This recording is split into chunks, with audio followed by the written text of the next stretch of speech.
നമസ്കാരം. കുമ്പളം മൊഗ്രാലിൽ യുവാവിനെ തടഞ്ഞു നിർത്തി അതിഥി തൊഴിലാളി സംഘം ദേഹത്ത് മണ്ണെണ്ണയൊഴിച്ച് തീകൊളുത്തി കൊല്ലാൻ ശ്രമിച്ചതായി പരാതി. ഗുരുതരമായി പൊള്ളലേറ്റ കർണാടക ഹുബ്ലി സ്വദേശി അബ്ദുൾ ഗഫൂർ 45 വയസ്സ് കുമ്പള സഹകരണ ആശുപത്രിയിൽ ചികിത്സയിലാണ്. തേപ്പ് മേസ്തിരിയായ ഗഫൂർ വർഷങ്ങളായി മൊഗ്രാൽ കൊപ്പാളത്ത് വാടക ക്വാർട്ടേഴ്സിൽ താമസിച്ചു വരികയായിരുന്നു.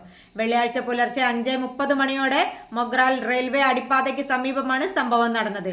പതിവ് പോലെ താമസ സ്ഥലത്ത് നിന്ന് ദേശീയപാതയിലേക്ക് നടന്നു പോവുകയായിരുന്ന അബ്ദുൾ ഗഫൂറിനെ റെയിൽവേ അടിപ്പാതയ്ക്ക് സമീപം കുറ്റിക്കാട്ടിൽ പതിയിരുന്ന 4 സംഘം ആക്രമിക്കുകയായിരുന്നു.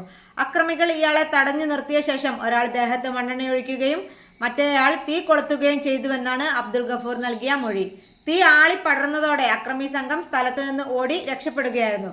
അബ്ദുൾ ഗഫൂറിന്റെ നിലവിളി കേട്ട് ഓടിയെത്തിയ സമീപവാസികളാണ് തീയണച്ച് ഉടൻ കുമ്പള സഹകരണ ആശുപത്രിയിൽ എത്തിച്ചത്. ശരീരത്തിന്റെ വിവിധ ഭാഗങ്ങളിൽ പൊള്ളലേറ്റെങ്കിലും ജീവൻ അപകടത്തിലല്ലെന്ന് ആശുപത്രി അധികൃതർ അറിയിച്ചു. സംഭവത്തിന് പിന്നിൽ സാമ്പത്തിക തർക്കമാണെന്ന് പോലീസിന്റെ പ്രാഥമിക നിഗമനം. സീതാങ്കോളയിലെ ഒരു കെട്ടിടത്തിന്റെ തേപ്പ് ജോലിയുമായി ബന്ധപ്പെട്ട് അക്രമി സംഘത്തിന് 3000 രൂപ നൽകാനുണ്ടായിരുന്നുവെന്ന് അബ്ദുൾ ഗഫൂർ പറഞ്ഞു. എന്നാൽ ജോലി ഏൽപ്പിച്ച എഞ്ചിനീയറിൽ നിന്നും 18,000 രൂപ ലഭിക്കാനുണ്ടെന്നും ആ തുക ലഭിച്ചാൽ തൊഴിലാളികൾക്ക് നൽകാമെന്ന് നേരത്തെ അറിയിച്ചിരുന്നുവെന്നും ഗഫൂർ വ്യക്തമാക്കി. ആക്രമണത്തിന് തലേ ദിവസം പോലീസ് ഉദ്യോഗസ്ഥനാണെന്ന് പരിചയപ്പെടുത്തി ഒരാൾ ഫോണിൽ വിളിച്ച് ഭീഷണിപ്പെടുത്തിയിരുന്നുവെന്നും അബ്ദുൾ ഗഫൂർ പറഞ്ഞു. ഈ ഭീഷണിയും ആക്രമണവും തമ്മിൽ ബന്ധമുണ്ടോ എന്നതടക്കമുള്ള കാര്യങ്ങൾ പോലീസ് പരിശോധിച്ചു വരികയാണ്.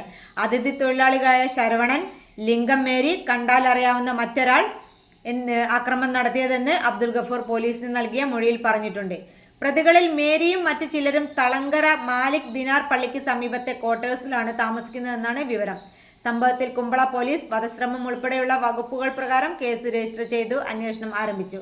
പ്രതികളെ കണ്ടെത്താൻ വിവിധ കേന്ദ്രങ്ങളിൽ പോലീസ് പരിശോധന ശക്തമാക്കിയിട്ടുണ്ട്. ആക്രമണത്തിന്റെ പശ്ചാത്തലവും സാമ്പത്തിക ഇടപാടുകളുമായി ബന്ധപ്പെട്ട വിവരങ്ങളും പോലീസ് വിശദമായി പരിശോധിച്ചു വരികയാണ്. നന്ദി.